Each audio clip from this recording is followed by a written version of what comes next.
नमस्कार, आप देख रहे हैं KB24 न्यूज़। मैं कुलभूषण शर्मा लेके आया हूं आपके लिए हरियाणा राजकीय अध्यापक संघ का इतिहास, जिसके बारे में हमने पहले भी आपको अवगत करवाया था। लेकिन अब हमारे बीच में हैं बहुत ही अनुभवी, बहुत ही पुराने लीडर और बहुत ही संघर्षशील लीडर श्री किताब सिंह जी भनीवाला, जो कि सोनलाल जी के साथ उनके साथी रहे हैं। और उन्होंने 1966 से लेकर और अब तक के जितने भी अध्यापक संघ के संघर्ष थे, अनुभव थे, वो सब हमारे साथ साझा किए हैं। इस स्टोरी को हम 3 किस्तों के अंदर आपके सामने पेश करेंगे। पहली किस्त के अंदर लीजिए सुनते हैं किताब सिंह भनवाला जी से हुई बातचीत के कुछ अंश। नमस्कार, मैं कुलभूषण शर्मा KB24 न्यूज़ से। आज हमारे बीच में उपस्थित हैं श्री किताब सिंह जी भनवाला, जो हरियाणा राजकीय अध्यापक संघ रजिस्टर नंबर 70 के स्तंभ रहे हैं और हर पद पे रहे हैं। तो उनसे हम बातचीत करेंगे, उनके क्या अनुभव रहे, कैसे संगठन बना, कैसे आंदोलन हुआ 1973 का। तो इन मुद्दों पर बात करने के लिए हमारे बीच में भनवाला साहब हैं। आओ उनसे बातचीत करते हैं। तो भनवाला साहब, मैं भी आपके साथ हमने भी काम किया है और आपने बहुत मेहनत की अध्यापक संघ के अंदर।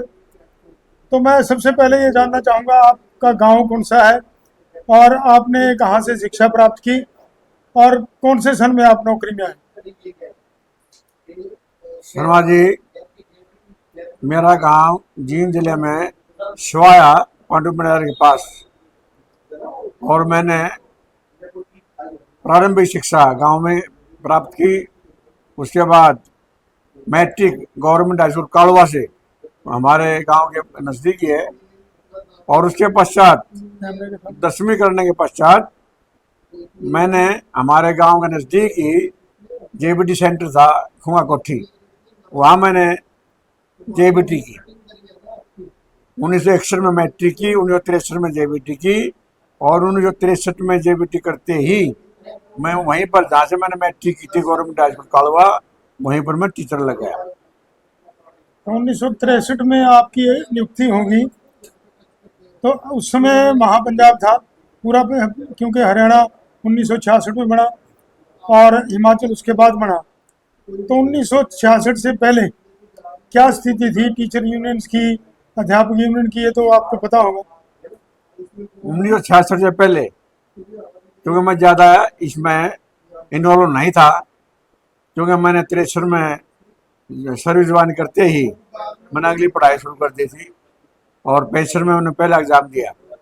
तो मैं 68-69 तक तो लगभग अपने पढ़ाई में मैं बिजी रहा, और मैंने 69 में BA की, 70 में मैंने BEd की भिवानी से, और 71 में मैं एज मास्टर BEd पोस्ट पर गवर्नमेंट मिडिल स्कूल बेंसी डिस्ट्रिक्ट रोहतक में मुझे अपॉइंटमेंट मिली। तो 1970 में आप एज SS मास्टर, 73 में 73 में 71 में एज एज SS मास्टर आप की नियुक्ति दोबारा हुई। तो मैं ये जानना चाहूँगा कि जैसे कि मेरे भी संज्ञान में है कि 1968 में 66 के बाद हमारी अलग अलग यूनियन थी, तो वो सब इकट्ठी करके एक यूनियन बनाई गई 1968 में।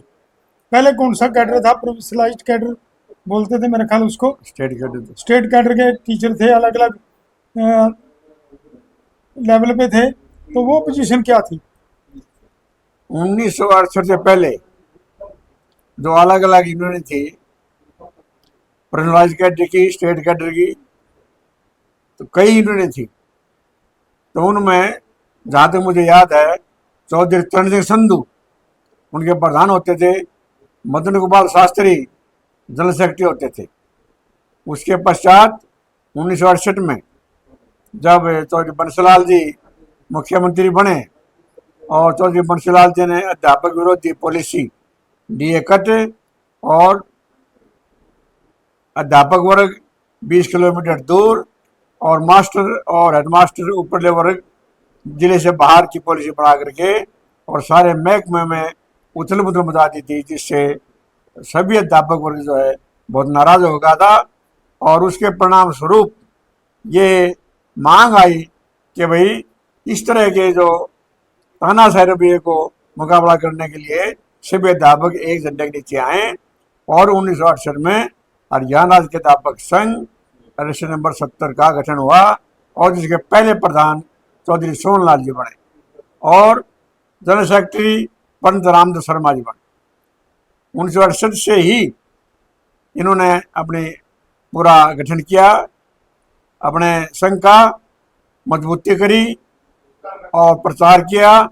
और 1972 में फिर बंशीलाल की तानाशाही के खिलाफ एक बहुत जबरदस्त आंदोलन शुरू किया, स्ट्राइक की। 1973 में फरवरी में जाकर के जनवरी फरवरी में पुरजोर आंदोलन शुरू था, पूरी स्ट्राइक, पूरी पूर्ण हड़ताल सारे प्रांत में, और अध्यापकों की गिरफ्तारियां दी। और आखिर में बंशीलाल ने झुकना पड़ा और फरवरी 1973 में उन्होंने हमारी मांग मानी और ये दोनों डीए कर तो बात तब भी नहीं किया। तो ये बहुत खुंदक थी उसे अध्यापकों से बताते हैं कि वह क्यों खुंदक थी कि उनके खिलाफ किसी एक अध्यापक ने चुनाव लड़ा था और उसका नाम भी शायद देवा सिंह, क्या नाम था उन्होंने, देवा सिंह। हाँ, तो इसलिए वो एक अध्यापक के कारण चुनाव लड़ने के कारण सारे अध्यापक वर्ग से खुंदक हो गई और उन्होंने सभी अध्यापकों में ये तानाशाही पॉलिसी लागू की। और फिर आप आखिर में उस टाइम कोई भी राजनीतिक दल बंशीलाल के आगे बोल भी नहीं सकता था, कोई ऐसा नेता था ही नहीं। सबसे पहले अध्यापक संघ ने चौधरी सोनलाल जी के नेतृत्व और रामदास शर्मा जी के सहयोग से उनको झुकाया, मांग मनवाई और जो पॉलिसी थी ट्रांसफर पॉलिसी वो उन्होंने वापस लेनी पड़ी। लेकिन डीए का बहाल तब भी नहीं किया। डीए का बहाल कई साल के बाद वो उन्होंने क्या, अगली सरकार ने उनको दिया। बीएन चक्रवर्ती हाँ, गवर्नर थे उसमें जो चक्रवर्ती आज उसमें शासन में वो अपने मिला। तो ये 73 का हाल था ये।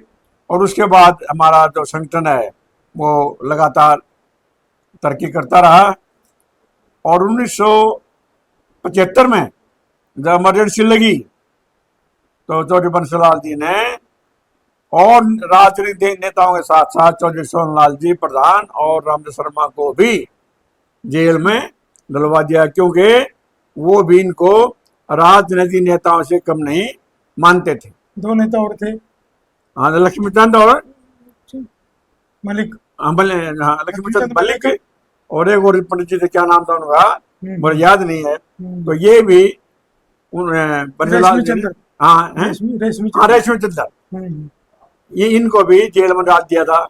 लेकिन विशेष खुंदक उनको रामदास शर्मा और सोनलाल जी से थी।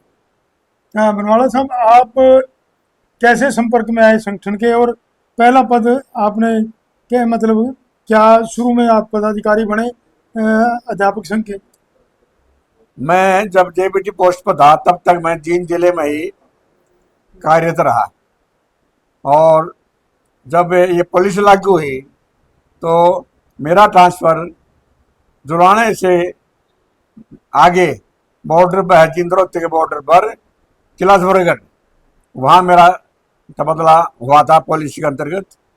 और मेरी पत्नी भी जेबी टीचर थी, लेकिन ये पॉलिसी महिलाओं पर लागू नहीं थी, लेकिन मैंने फिर भी उनका ट्रांसफ़र भी अपने साथ ही करवा लिया और हम दोनों वहाँ गांव किला जफरगढ़, जिसे खुटाड़ी भी कहते हैं, वहाँ हम कार्यरत रहे। ये एक नई बात बताई आपने, हमें तो यही था पता कि टीचर्स पे 20 किलोमीटर की पॉलिसी लागू बंशीलाल ने की, ये लेडीज पे नहीं थी, केवल जेंट्स पे थी। यस, महिलाओं को इससे छूट थी। ठीक ठीक। तो आप पदाधिकारी रहे, सोनलाल जी के साथ भी रहे, रामदास शर्मा जी के साथ भी रहे, तो सोनलाल जी का चरित्र आपने देखा और संघर्ष देखा, तो उनके बारे में कोई बात ऐसी बताओ जो प्रेरणादायक हो और जिससे शिक्षा ले सकें हमारे टीचर कि सोनलाल जी का चरित्र कैसा था और आप कितना वर्ष उनके साथ आपने मिल के काम किया।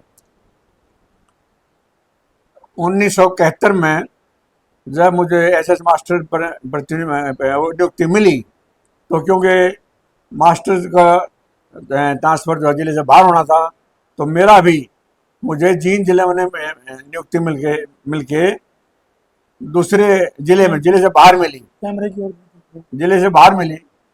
और भाग्यवश नजदीक ही रोहतक डिस्ट्रिक्ट में बिल्कुल बॉर्डर का गांव है बैसी, वो रोहतक डिस्ट्रिक्ट पड़ता है, और हम रहते थे किलास बड़गढ़, केवल 3-4 किलोमीटर के अंतर में मुझे वो स्टेशन मिल गया 1971 में। उसके बाद 1972-73 में स्ट्राइक शुरू होगी,